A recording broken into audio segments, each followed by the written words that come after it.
Laing mga kalapasan na usab ang nakitaan sa kagamhanan sa lalawigan sa Subo nga nahimo sa Manila Water Consortium Incorporated kun MWCI.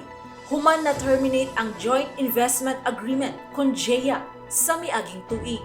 Atol sa tigom ni atong Setyembre 1, uban sa mga opisyal sa lungsod sa Carmen, pinanguluhan ni Mayor Carlo Villamor, MWCI ug mga consultant sa Kapitolyo.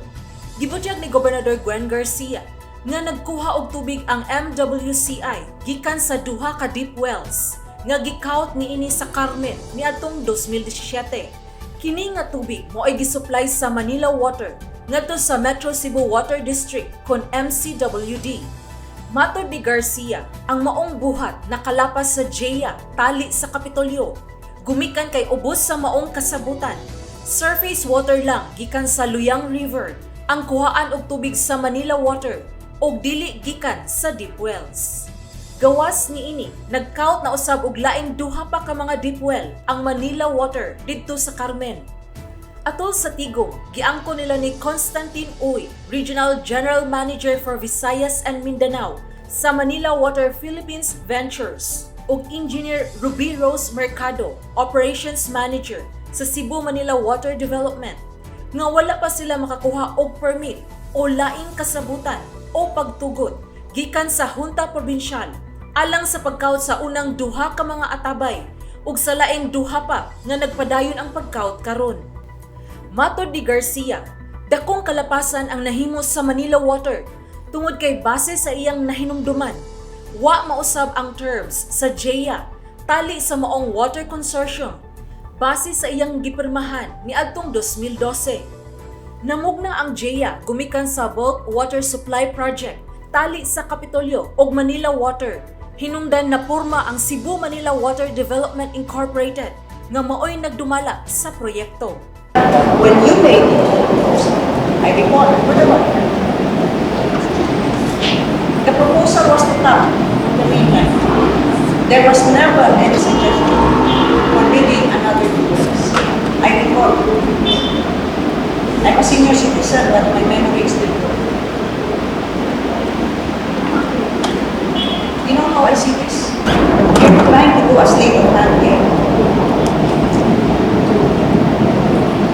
Because you know that those first two words are gross violations of the agreement. Ang Manila Water ni propose sa kagamhanan sa Carmen nga mosupply og tubig sa tag 8 pesos matag cubic meter alang sa proyekto sa Kapitolyo nga pagpalabo sa waterworks system sa lungsod.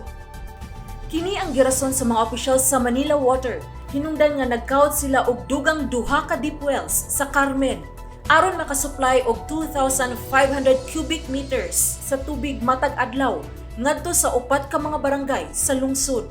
Apan lahi ang nakita sa gobernador tungod kay siya nagtuo nga gihimo kini sa Manila Water aron idugang sa supply sa tubig ngadto sa MCWD.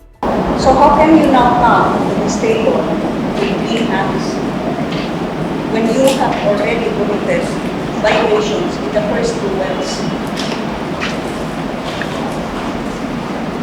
How can you even talk of another two wells? And for you to even suggest that you would ask government to pay 8 pesos plus tax on a per cubic meter basis, you have already committed a legal violation. You have already committed an illegal act against government and against the church. Lain pang nakita ni Garcia nga kalapasan nga nahimo sa Manila Water mao ang sobra nga pagsupply niini og tubig ngadto sa MCWD nga moabot og 36.5 million liters sa tubig nga gikomit ngadto sa MCWD. Apan ubos sa kasabutan, 35 million liters sa tubig lang ang isupply base sa 25 ka tuig nga kontrata nga gisudlan sa duha ka habig niadtong 2015. Sumala sa gobernador nga paninglo nila ang bahin sa Kapitolyo sa gibaligya nga tubig sa Manila Water ngadto sa MCWD nga nisubra sa nalatid sa JEA uban sa penalties. So now, you would like to tie down Carmen to such a illegal act by building another two wells from which Carmen will have to go water and you'll be doing business now. Wow. Kayo na nga ang mali. Ang binigosyo pa kayo. Remember, you already served your notice on termination. How do you know? You still be around them. The next week is now.